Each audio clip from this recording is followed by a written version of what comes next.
अस्सलाम वालेकुम फ्रेंड्स, कैसे हैं आप। उम्मीद करता हूं कि आप खैर व आफियत से होंगे। इमरान मेडिकल वाला पे आपको खुशामदीद कहते हैं। आज हम जिस चीज़ का रिव्यू करने वाले हैं वो है कैप्सूल इमोडियम। हम आपको उसका सही तरीका इस्तेमाल और कितनी मिकदार में आप इसको ले सकते हैं और उसके फ़वाइद, नुकसानात और अमल करने का तरीका क्या है, इसके बारे में मुकम्मल तफसीलात से आगाह करेंगे। तो कैप्सूल इमोडियम जो है, ये जो दवाई का है ब्रांड नेम है। इसमें लोप्रामाइड हाइड्रोक्लोराइड जो है वो इसका दवाई का जेनरिक नेम है। बाज़ार में मुख्तलिफ ब्रांड नेमों से मौजूद है जो कि आपको हमारी वीडियो स्क्रीन पर भी नज़र आएंगे।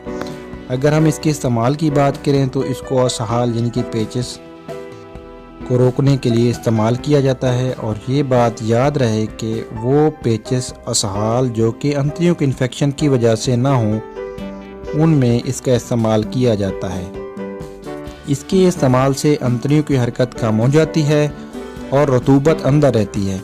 इसका असर खाने के 3 घंटे बाद शुरू होता है और 24 घंटे तक बरकरार रहता है। बार बार आने वाले लूज मोशन में बहुत ज़्यादा फ़ायदेमंद है। अक्सर मरीज़ों की ऐसी हालत हो जाती है कि मरीज़ वाशरूम से वापस नहीं आता और फिर हाजत हो जाती है, और इस तरह के होने पानी की तरह आने वाले इस तरह के लूज़ मोशनों के लिए ये बहुत फ़ायदेमंद है।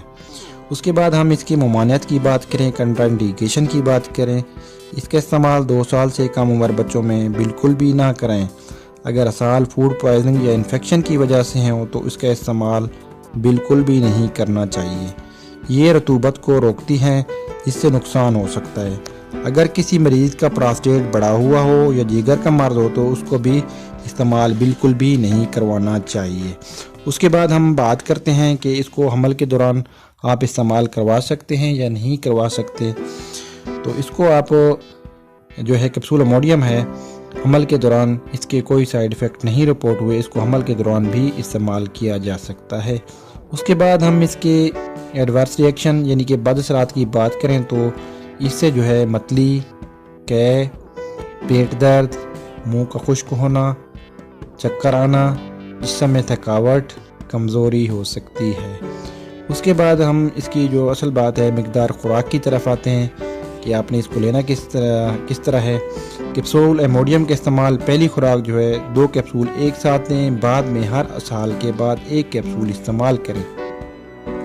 तो ये हो गया इसके इस्तेमाल का तरीका। 24 घंटों में 16 मिलीग्राम यानी कि 8 कैप्सूल से ज़्यादा बिल्कुल भी ना लें। उसके बाद जो है 9 साल से 12 साल की उम्र के जो बच्चे हैं उनमें 1 कैप्सूल दिन में 3 से 4 मरतबा दिया जा सकता है। यानी कि ये डिवाइडेड डोजेज में एक सुबह दोपहर शाम या 2 इकट्ठे लेकर और बाद में एक सुबह दोपहर या शाम को दिया जा सकता है। हर दवाई डॉक्टर की हिदायत के मुताबिक इस्तेमाल करें। खुद से ना कोई दवाई शुरू करें और ना ही बंद करें। उम्मीद करता हूँ कि ये आज की मालूमाती वीडियो जो कि नॉलेज शेयर के लिए बनाई गई थी आपको पसंद आई होगी। अगर आपका जवाब हाँ में है तो इसको लाइक, शेयर और कमेंट ज़रूर करें ताकि इससे मज़ीद बेहतर हम वीडियो बना सकें। ओके दोस्तों, अल्लाह हाफिज़, फ़ी अमानिल्लाह।